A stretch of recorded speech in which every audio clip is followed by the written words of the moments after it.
Hi, I'm Amy with Good Little Home, and I hope to inspire you to make your home beautiful one little project at a time. So, it's Pumpkin Week! Yes, it is. I'm so excited about Pumpkin Week.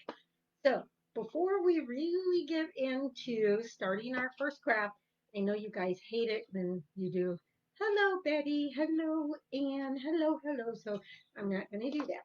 I am, however, going to ask you to share and give me some hearts, please. Okay, now some housekeeping things.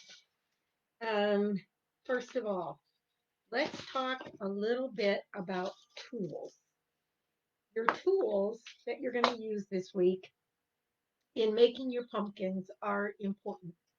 Um, you just can't make nice things with yucky tools. So when I tell you that you need something like this,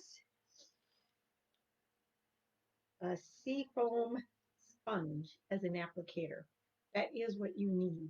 If you try to use a paintbrush, you're going to get brush marks. When we want no brush marks, this is what we use. And so you're going to make sure that you have some of these.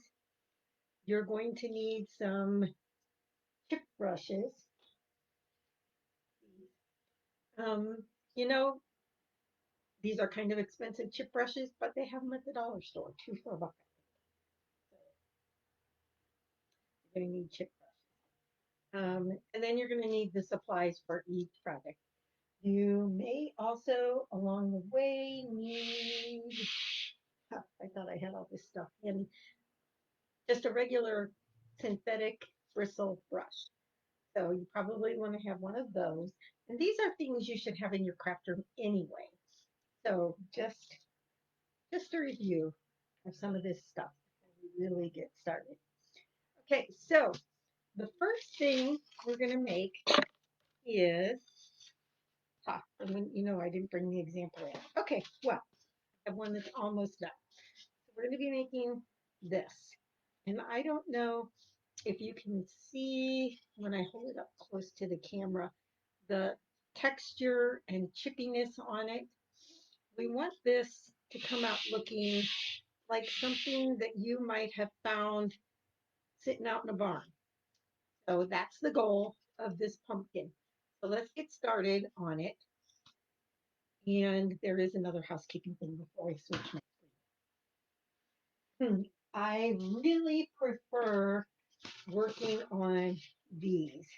They're a smaller, well, they're maybe about the same size. They come in several different sizes, pumpkin, but they're plastic coated. See the difference between the plastic and the styrofoam. So I prefer working on the plastic coated. We're going to work on the styrofoam this week. Um, because when I went to Walmart to get more of these plastic coated ones, they were sold out. So I want to work on the stuff that you actually can get so that you can follow along. So what we're going to be working on, as much as I don't like these, is these styrofoam pumpkins from the Dollar Tree. So while you're at the Dollar Tree getting your chip brushes, pick up some pumpkins. First thing I can tell you that I really don't like about these Dollar Tree pumpkins is these freaking fake little tops. So it's attached with a toothpick. Pull it out, get rid of it. You never want to use that. That will make your project look like a dollar store pumpkin faster than anything else. So hmm, you can buy some of the nicer stems online. They're expensive, and you'd have to wait for them to get there, and yada yada yada. So I went on a search of how to make something that's kind of a realistic looking pumpkin stem, and I did find a site. I can't remember what it was. Anyway, I did find a site. And I ended up just taking their idea, but then, like everything else I do, I put my own twist on it. So the first thing we're going to learn how to make is the stem, because this is going to take a while and it needs to dry while we're working on some of the other stuff. Um, the stem is probably going to take, well, everything has some dry time today, but the stem can dry while we're working on other things. So let's get started on that. Let me switch around my cameras so you can see my workboard. There you go. Got my workboard. You got me in the corner. So that's what we're going to have to look at for the next, oh, I don't know how long it takes us to do this. And so I'm going to put these pumpkins aside for now, because they're kind of in my way. And the first thing we're going to do is, sorry about that, I've got some wax paper down because for once I remembered to put something down to protect my work surface. That backwards. That's backwards. That's backwards. I don't know. Just share it, okay? All right, I'm going to put this aside too. So, the first thing you need is a piece of jute rope. And this is, I got it on Amazon a long time ago. I've used it for several projects. It is the Keenwell 8mm jute, and it's $12.99 for a roll that will last you forever. And what we're going to start doing is just kind of fraying the rope a little bit. Now, I'm going to take this piece and just pull it completely off, which leaves me with these two twisted pieces. And now, look what I just threw down. Hang on one second. I need to disconnect and run around to the other side of my work table. Just a second.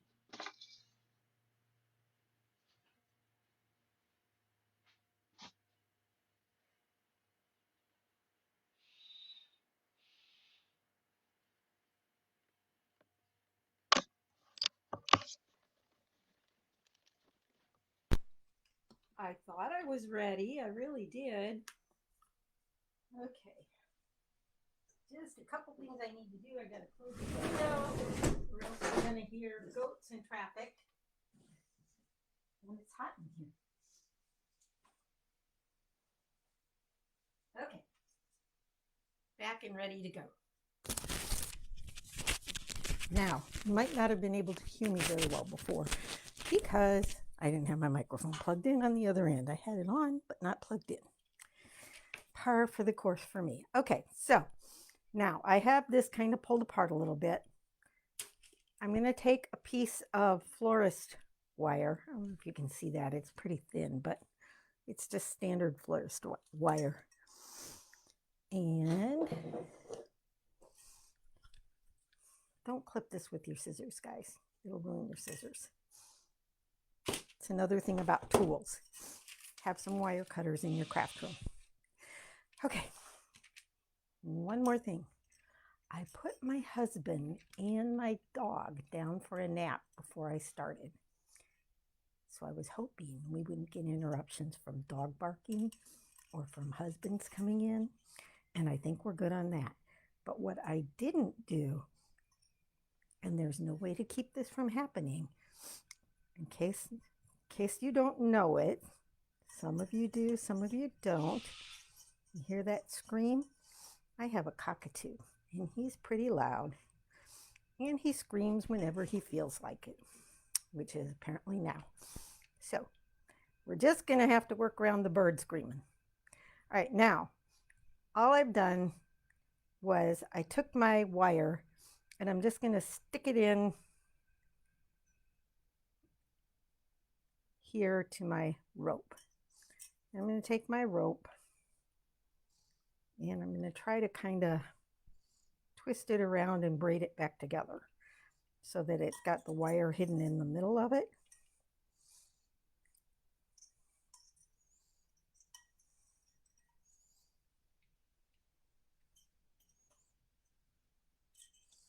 Any of you that had girls, you know how to do these braids. Left over right, right over left, something like that. I can't remember how you say to do it. I just can do it. So I'm just going to braid this back together now. And it has my wire in the middle. Okay. Now I am, just to hold this together while the rest of it is drying, going to take my glue gun and I'm just going to put just a dollop of glue on here. Just enough to hold it together while I'm doing what I need to do. And I'm out of glue sticks, so put another stick in. I'm going to do the same thing on the other end. Braid it back down as much as I can, get it braided back down because it came apart while I was doing that first end.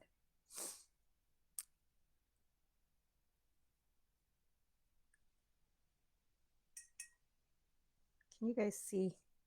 I hope my hands are not in the way. Okay, so I'm just going to take this, twist, give it a twist just because, and then I'm going to put some hot glue on it to hold it in place. Ow, be careful. Hot glue is hot. How many times have I said that? Lots. Hot glue is hot. Be careful. All right, so we're done with the glue gun for now. So let's get it out of our way. We're done with the wire, so let's get it out of our way. Okay, so now we're going to take this and we're going to coat it in Mod Podge. Thus the pan. Even though I am the messy crafter, I don't know. You can only go so far with it. So what I did was I just took some Mod Podge and poured it into this bowl.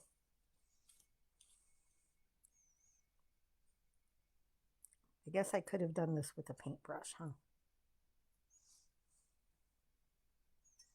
And I'm just gonna Mod Podge the whole thing.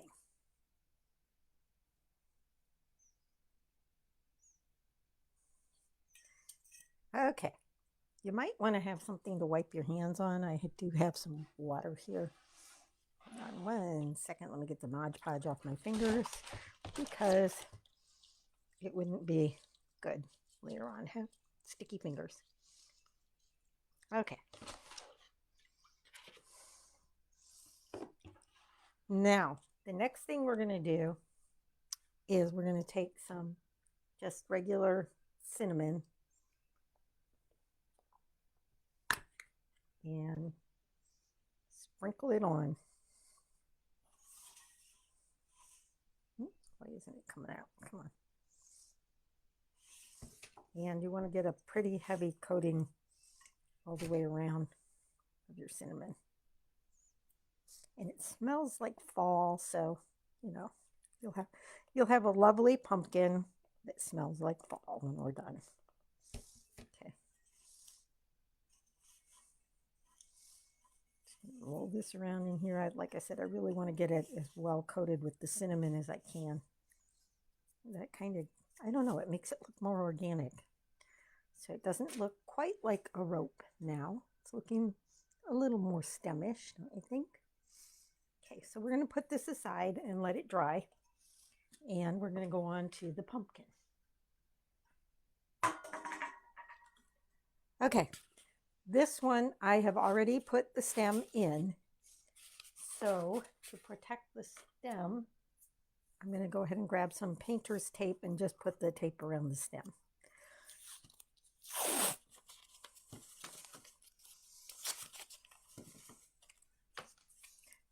And something else you should always have in your craft room is tape, painter's tape and packing tape. Okay, there we go. So now, in order to get the depth that we want, we're going to be using plaster of Paris to get this kind of nubby textured look on it. So there's a couple of things. First of all, we have some safety issues with the plaster of Paris that we need to talk about. Do not use this plaster of Paris without having gloves on your hands. So I am going to glove up for this. The plaster of Paris can burn your skin.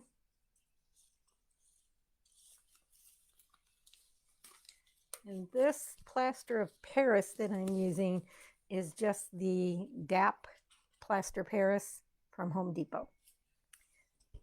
So, got a little container here to mix it up in. Now, you guys, don't mix more than you need because it hardens like a rock faster than you would believe. Get the cinnamon out of my way. So, I am going to take, this is a 2-ounce cup, which I think is a 1/4 cup. And I'm just going to put in to my mixing bowl a 1/4 cup.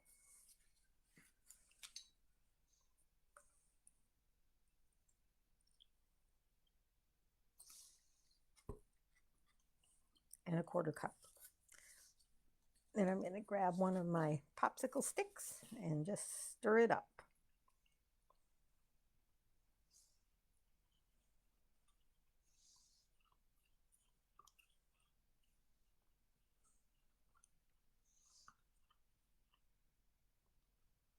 Just make sure you get it all good and stirred together.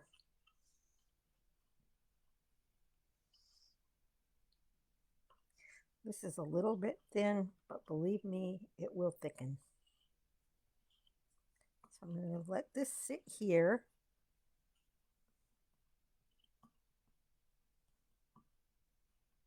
And thicken up just a little bit while we, let's see, what can we do while we wait for the paint to dry? Because, you know, it's always so much fun watching paint dry.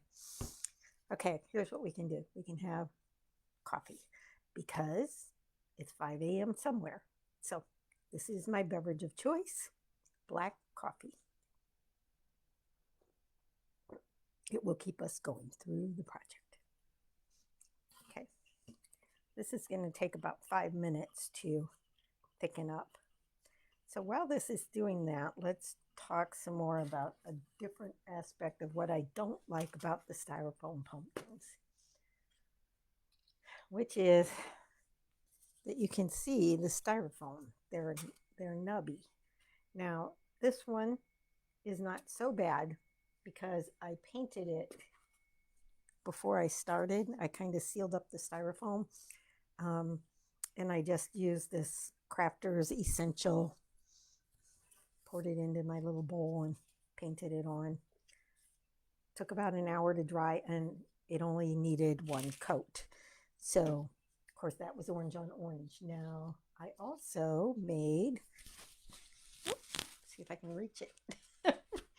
I also made this white one, and that was 1 coat as well. So, I would say 1 coat of the acrylic paint will work. Okay. Let's see how we're doing here. Still a little bit runny. In the interest of time, maybe I'll go ahead and add some more plaster up here to thicken it up. So I'm going to go ahead and add maybe another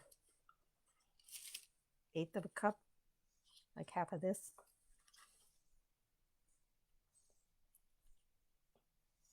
Because I just don't want it to be quite that runny. But believe me, like I said, this stuff thickens up really, really quickly.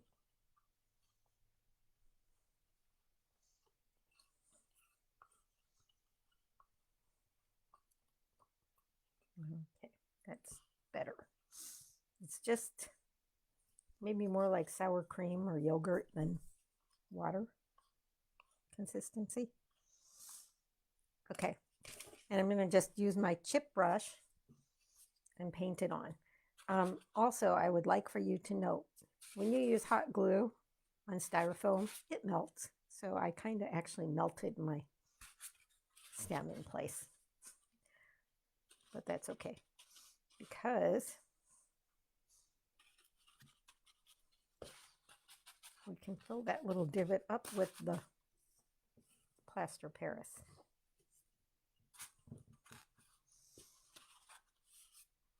And again, it's messy. Make sure you have something down to protect your surface.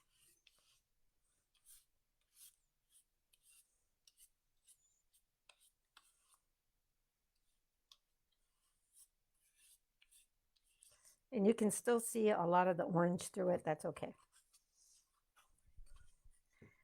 It's perfectly okay. I'm going to try not to get it on my stem.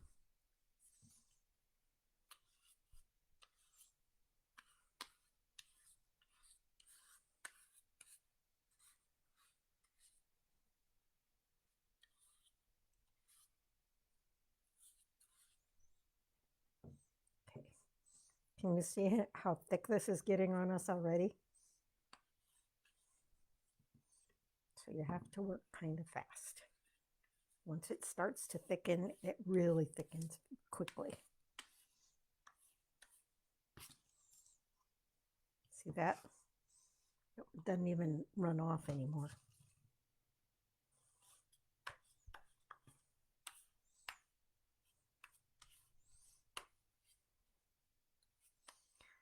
So only make enough to do what you can do like in 10 minutes because it really dries up on you, which means pretty much you're going to have a hard time getting all the way around. I am going to go ahead and just put some on the bottom because it's the bottom and I don't really care what the bottom looks like. These 2-ounce cups, they're great. It's something else you should get for your craft room because look, I can just put that little cup down and sit my pumpkin on it. Oops, it's going to make a liar out of me at work yesterday. There we go. Sit my pumpkin on it to dry. Now, you want to, unless you don't care about your chip brush and you don't care about your bowl, you want to get these in the water as quickly as possible. See how that is like, it's not only gone from liquid, now it's like a giant lump. So I'm going to throw these in my water so that I don't ruin my brush or my bowl. In case you're wondering, well, why don't you just put water in it later? You can kind of chisel out your plastic bowl, or you can just use a disposable one.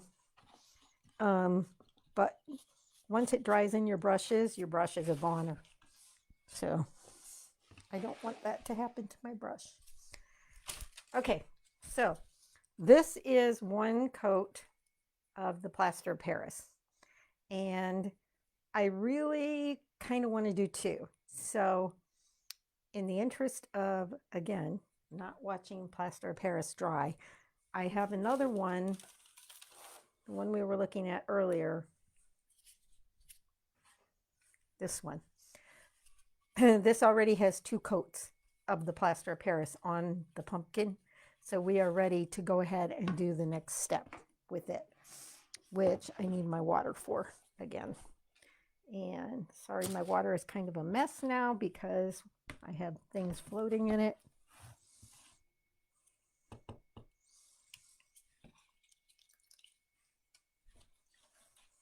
And I'm going to leave that brush in there. Okay, so what I'm going to do is I'm going to take my seawool sponge. Make sure you use the seawool sponge. And I'm just going to start kind of going over this. See how it's kind of removing some of the plaster of Paris? And that's what we want. We just want some of the orange to peek through. And think about when you're doing this, if you found this laying out in Grandma's barn, where would it have aged to where you could see the undercoats? Because what we're doing is we're doing that. We're creating the layers that you would see if you found it out in Grandma's barn. and you decided to bring it in. So pretty much that's going to be like where people would have touched it. So the high spots. And make sure that as you go, you're dipping your sponge into the water. Oh, and another thing, don't start with a dry sponge. Make sure that you have put your sponge in the water so that it's already spongy. We don't want it to scrape. We want it to remove. So like I said, we're just making these layers with the sponge. Oop, and there goes the bird. I don't know if you guys can hear him or not, but I can.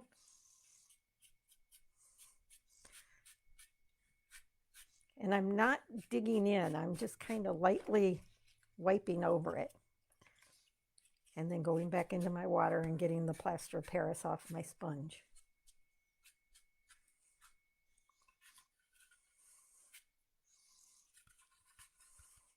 And that's why I like 2 coats of plaster of Paris, because it gives it more depth that way. This is probably one of the more complicated projects that we're going to do this week, so I wanted to kind of do it right out of the gate. If you have questions, if you're watching the replay, hit hashtag replay and hit me with your question. If you're live, hit me with your question, but I can't see it right now. So I'm going to have to go back and answer those later as well. And I also will put links into the products that I'm using so that you know what they are. So I'm good with that. I think this is pretty good. It's got the orange all the way down to the pumpkin in places, and still some of the plaster of Paris over it with just the orange peeking through in others. So I need to go ahead and take my water out because I'm done with my water. Oops, I'm tangled in my water.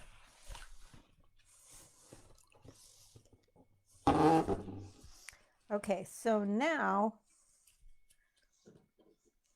I have some chalk paint that I have really diluted. And when I mean really diluted, I mean like, let me show you. I'm using this teeny little bottle. It was $1.96 at Walmart. If they have the teeny little bottles, you're lucky to get them. But it's a matte finish acrylic paint that's also chalk. It's the Waverly chalk paint. And so just so you know what I mean when I say like really dilute it, I've had some plaster of Paris in it.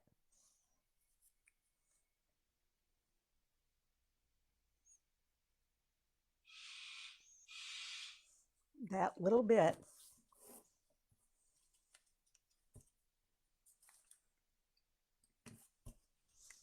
We almost want it to be down to like a watercolor consistency. So just like a tinting of the paint.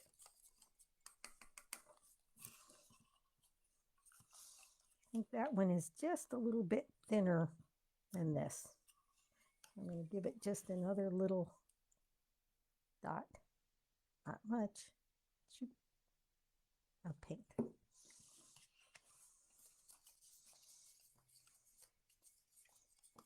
Okay, and that looks pretty good. So I'm going to go ahead and pour it into here because I already have a container of it. And again, you're going to use your seawool sponge. And my seawool sponge has been sitting in here, so it's already spongy. Make sure you start with a wet sponge. And then I'm going to take my pumpkin and I'm just going to start dabbing. So you see, you can still see the white through it. So I'm just going to start dabbing all over the pumpkin.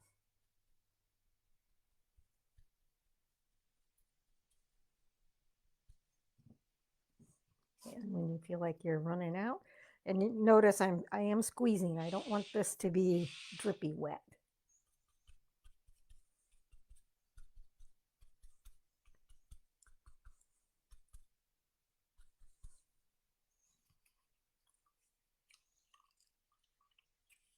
and I'm making a mess.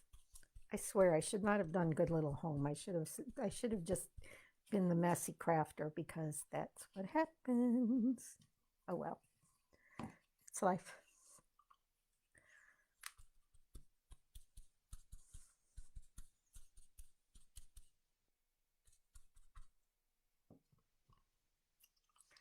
Now, when you're doing the plaster Paris, I would give it about an hour between coats. And like I said, don't make up enough for 2 coats at once, because it'll be gone by the time you get there. Just only make what you need for the coat you're working on.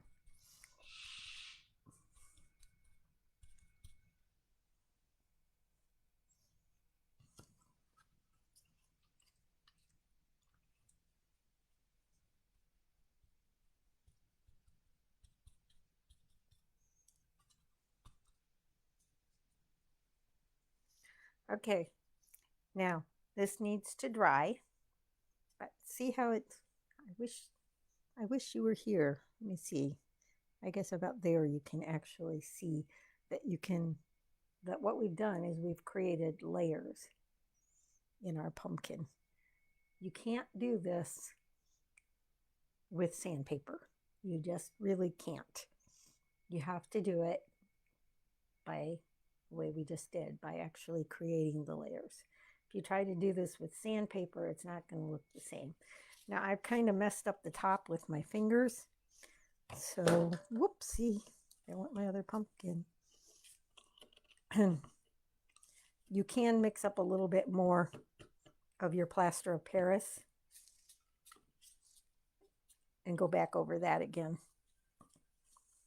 Or just take your paint, cover it up as much as you can. Whichever thing you're comfortable doing. All right, so this needs to dry.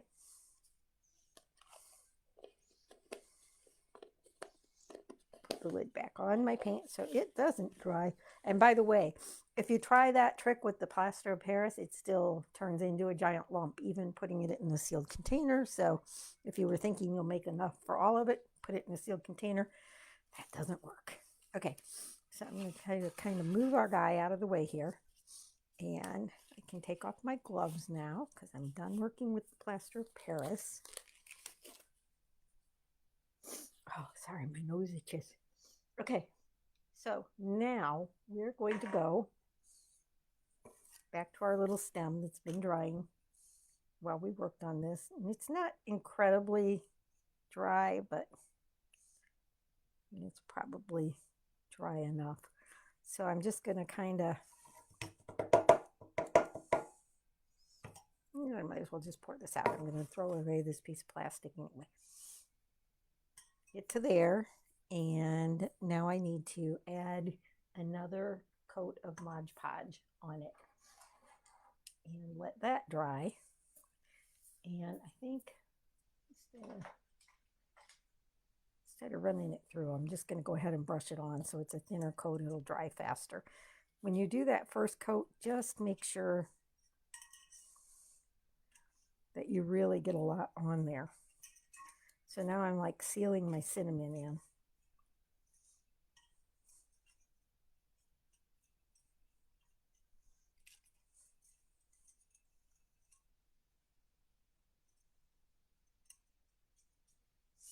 Okay. So now this needs to dry.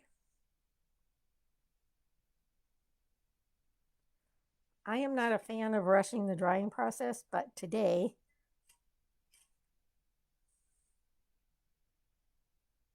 because of time, I think I might go ahead and grab my hair dryer and rush the drying process a little bit.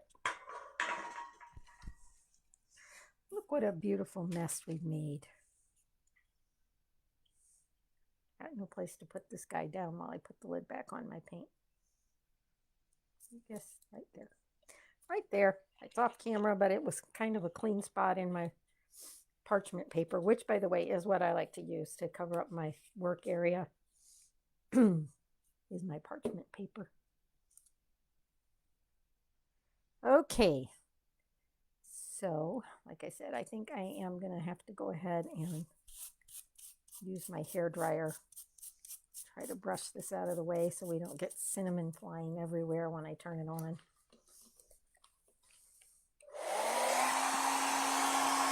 Let's give this a dry.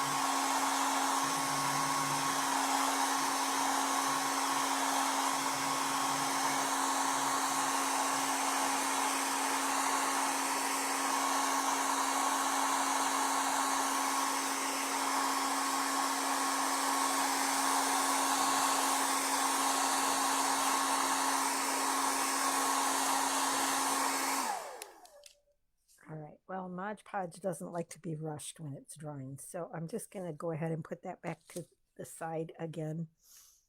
And I don't want to get, whoops,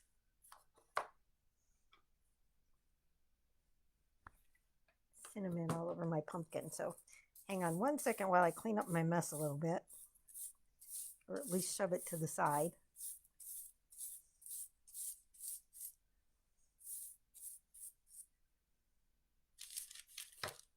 Okay. Now, if you want, if you like this look, you can stop here. If you don't like this look so much, you can wax it with light and dark wax. Now I'm going to go ahead and speed up the drying on this a little bit.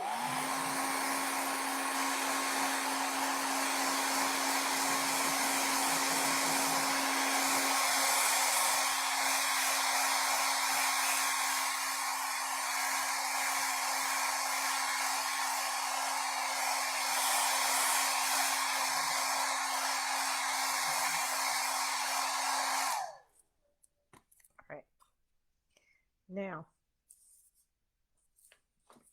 if you found this out in Grandma's barn and it was hundreds of years old, they would not have had the sealers that we have today. They would have used waxes to seal it. So I'm going to use the Kills Clear Wax because it's easily available, actually. I prefer the Amy Howard products, the light and dark Amy Howard wax, but this is easily available. You can go online to amyhowardathome.com and order it there. I will put my link on the bottom so that she knows I sent you. And it is an affiliate link, so I will get a small commission. But I'm going to use this because, like I said, this is like they have it at Home Depot. And so I'm just going to swirl my brush around in it a little bit. And you always want to offload wax. So let's see. I'm just going to grab a piece of paper from over here. I know it seems, well, why do you put it on and then take it off? You just do. So it actually not only takes it off, it helps to work the wax through the bristles of your brush. And you're just going to like kind of crisscross it, paint it on.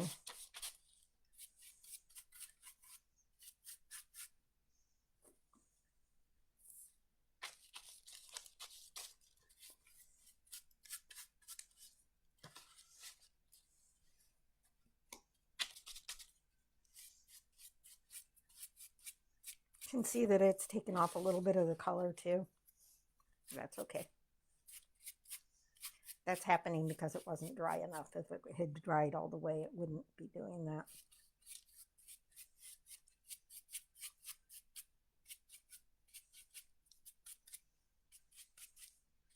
Okay.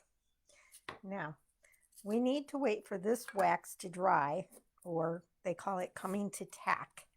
So we need to wait for this to come to tack. And again, I'm going to see if I can speed it up a little. It normally takes about a half hour.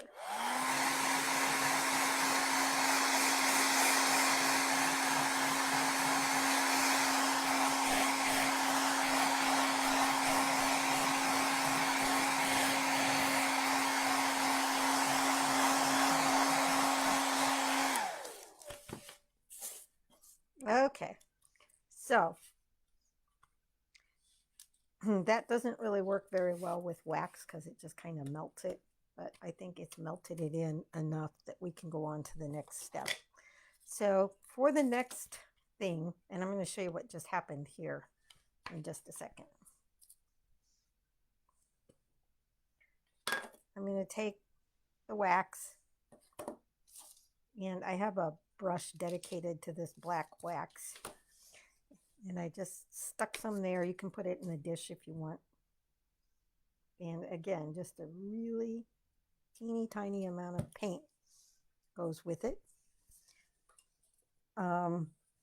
This is acrylic. If you have black chalk paint, that would work better, but you can use whatever you have.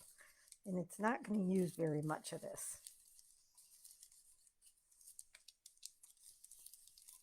Can you see this? I think I'm kind of off camera. Oops, I am off camera. Hang on. Let me see if I can get it over here a little bit more. There we go.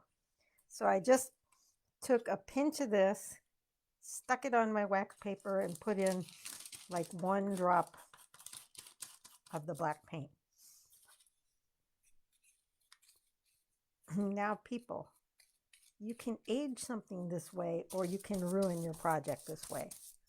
And I'm just going to run my brush in here and pick up the rest of this black wax.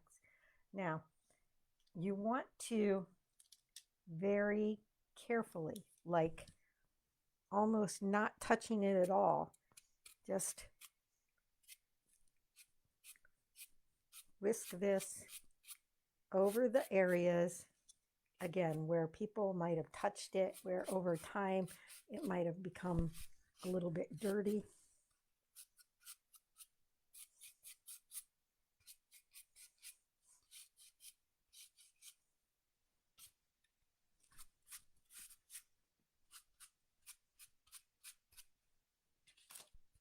Okay, now we need to wait for this to dry, and then we're going to buff it. And again, it doesn't really work very well to dry things with wax with a hairdryer. It just kind of melts it. Okay, so what happened when I was using the hairdryer? I hit it and my plaster cracked off. This is the issue with this craft. The plaster will crack off if you put pressure on it in any way before you have done the permanent sealing on it, which is the next step. So now that this is kind of dry, do I have a lint-free rag? I need a lint-free rag to buff it with. Okay, so just take it, wad it up, do it like you're shining a shoe. Hear that dragging noise? And again, it's fragile at this point. It will crack, things will crack off, so gently. But this will give some sheen to that wax.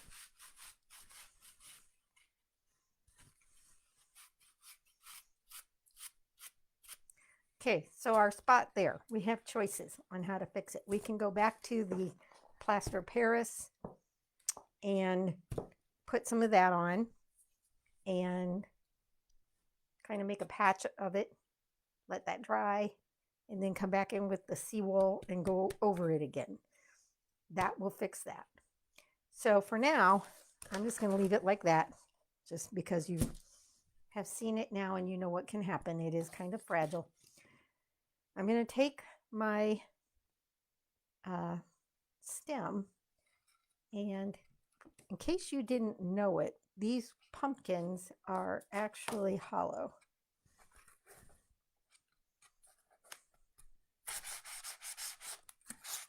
So just make a spot big enough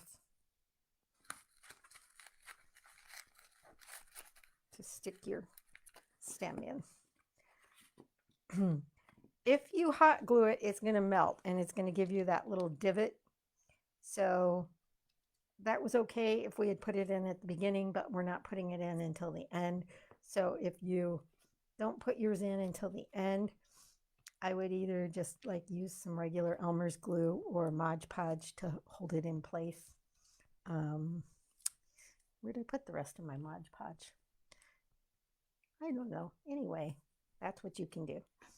So then, because this has a wire in it now, we can make this into any shape we want to make it look like it's a natural pumpkin stem. So now, when this dries completely, I'd give it a couple of hours. In order to make it less fragile, we're going to put a coat of the Rust-Oleum matte clear chalk on it, which I can't really show you in here, but you know, you just spray it on like spray paint.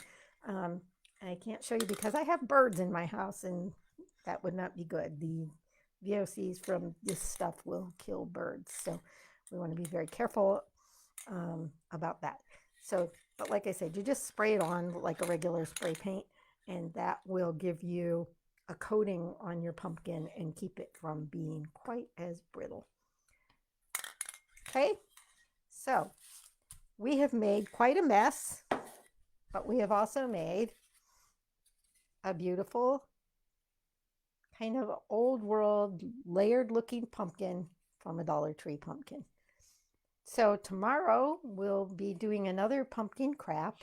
I'm not sure what yet. I haven't quite decided. I have so many that I'm kind of excited about all of them. So anyway, this was the one for day one. And again, it's probably the most time consuming and use of materials and that kind of stuff. But it was fun, wasn't it? I like it. I like it. So there's our little pumpkin one more time. Thanks for stopping by and crafting with me today. It will probably be around 2 o'clock again tomorrow when I hop on, and I will see you then.